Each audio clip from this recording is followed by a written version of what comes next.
তো জয় হিন্দ জয় ভারত। তো আজকে আমরা বিস্তারিত করব সিবিএসই বোর্ড এক্সাম রেজাল্ট। তো সর্বপ্রথম আমরা ক্রোমটিকে ওপেন করে সেখানে এক্সাম সরকারি রেজাল্ট নামে সার্চ করব।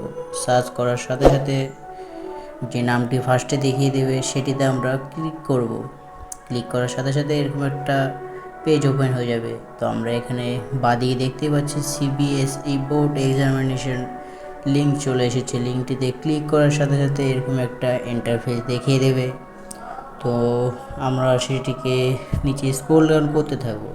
তো নিচে এখানে দেখিয়ে দিয়েছে যে তোমরা যে নাম্বারটি পাবে তার ভিত্তিতে তোমরা কোন গ্রেড পেতে চলেছো তার জন্য সেখানে ডিটেলস দেওয়া রয়েছে। তো এখানে আরও নিচে স্ক্রল ডাউন করতে থাকলে তোমরা এখানে দেখতে পারবে যে 10th অ্যান্ড 12-এর ডিটেলস কিছু রয়েছে। তার মধ্যে এটা রয়েছে যে 10th অ্যান্ড 12-এর যে তোমরা যে টোটাল যে ক্যান্ডিডেট রয়েছে তার মধ্যে তোমরা টোটাল 42টা রয়েছে ক্যান্ডিডেট।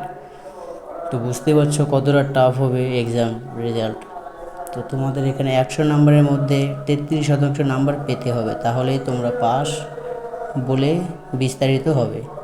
তো আমরা সেটাকে স্কিপ করে নেক্সট পার্টে চলেছি। তো নিচে স্ক্রল ডাউন করতে থাকলে তোমাদের একটা লিঙ্ক তোমরা যেখান থেকে যে রেজাল্টটা পাবে রেজাল্টটা একটা লিঙ্ক চলে আসবে।